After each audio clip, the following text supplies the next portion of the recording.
শিক্ষামন্ত্রীর পদত্যাগ দাবিতে রাজধানী উত্তরাতে সড়ক অবরোধ করেছেন শিক্ষার্থীরা। এ নিয়ে আরো জানাতে রাজধানী উত্তরা থেকে যুক্ত হচ্ছেন সাদ বিন শফিক।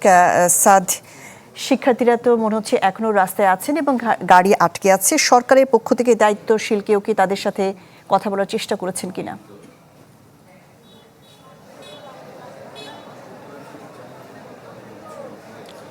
সারা 11টা থেকে এখন কিন্তু বেশ কয়েক ঘন্টা হয়ে গিয়েছে। এর মধ্যে কিন্তু পরিস্থিতির উন্নতি তো হয়নি, বরং প্রথমে আমরা দেখেছিলাম ঢাকামুখী যে লেন, সেই লেনটি বন্ধ ছিল। কিছুক্ষণ পর অর্থাৎ ঘণ্টাখানেক পরে কিন্তু ঢাকা থেকে বের হওয়ার অর্থাৎ এয়ারপোর্ট থেকে টঙ্গীর অভিমুখে যেই সড়কটি চলে গিয়েছে সেই সড়কটিও কিন্তু শিক্ষার্থীরা আটকে দিয়েছে।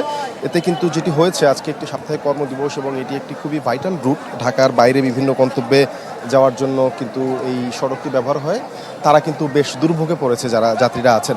ও আপনি যেমনটি বলছিলেন, প্রশাসনের পক্ষ থেকে পুলিশের ঊর্ধ্বতন কর্মকর্তারা এই এলাকার দায়িত্বে যারা আছেন তারা কিন্তু সকাল থেকেই এখানে ছিলেন। আমরা এডিসিকে দেখেছি, এখানকার যিনি এসপি আছেন তিনি ছিলেন, এছাড়া বিভিন্ন বাহিনীর সদস্যরাও কিন্তু আমরা দেখেছি। বাংলা কিউআর যেখানে নগদ পেমেন্ট সেখানে। সারা দেশে 10 লাখেরও বেশি মার্চেন্টে নগদে পেমেন্ট করুন খুব সহজে।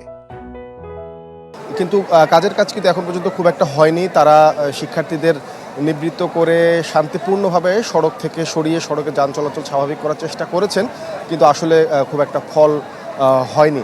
এতে যেটি হয়েছে সেটি হচ্ছে এই পথে যাতায়াতকারী মানুষ যারা ছিলেন তারা বাস থেকে নেমে অনেকে হেঁটে হেঁটে গন্তব্যে যাওয়ার চেষ্টা করেছেন। তবে শিক্ষার্থীদের সংখ্যা শুরুতে খানিকটা কম থাকলেও এরপরে বেলা যত গড়িয়েছে আমরা কিন্তু দেখেছি অনেক শিক্ষার্থীরাই কিন্তু এখানে এসে তাদের এই কর্মসূচিতে অংশ নিয়েছেন, যেটি মূলত একটি গতকালকেই ফেসবুকে কিছু গ্রুপের মাধ্যমে এই কর্মসূচির ডাক দেওয়া হয়েছিল। তার প্রেক্ষিতে কিন্তু ঢাকা শহরের বেশ কয়েকটি জায়গায় এই ধরনের কর্মসূচি আমরা দেখেছি এবং তাদের মূল দাবিটি এরই মধ্যে নিশ্চয়ই আপনারা জেনেছেন যে গত কদিন ধরে যে বৈরী আবহাওয়া ছিল, এর প্রেক্ষিতে গতকালকে অতিবৃষ্টির কারণে অনেক জায়গায় শিক্ষার্থীদের পরীক্ষা দিতে ভোগান্তি হয়েছে। সেই কারণে পরীক্ষা কেন বাতিল করা হলো না এবং গতকালকে যেই পরীক্ষাটি ছিল অর্থাৎ ফিজিক্স প্রথম পত্র, সেই পরীক্ষায় প্রশ্নপত্র শিক্ষার্থীদের মনোপুত হয়নি। তারা দাবি করছেন প্রস্তুত ত্রুটিপূর্ণ ছিল।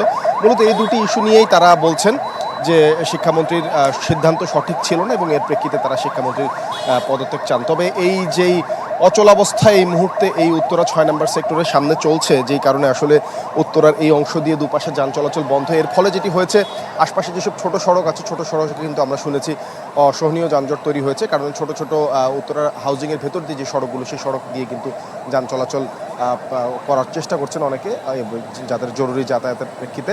তাতে কিন্তু দুর্ভোগ আরও কমে নেই, বরং বেড়েছে। তবে এই অচলাবস্থা কখন কাটবে এটি আসলে কেউই বলতে পারছেন না।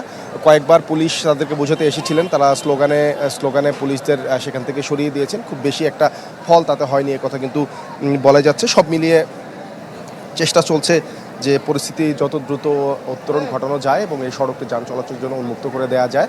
তবে এখন পর্যন্ত কিন্তু সেই অর্থে কোনো ধরনের সুসংবাদ এখান থেকে দেওয়া যাচ্ছে না। শাহনাজ। জি সাদ, আপনাকে ধন্যবাদ। শিক্ষামন্ত্রী পদত্যাগ দাবিতে রাজধানী উত্তরাতে সড়ক অবরোধ করে বিক্ষোভ করছেন শিক্ষার্থীরা। এ নিয়ে জানাচ্ছিলেন সাদ বিন শফিক।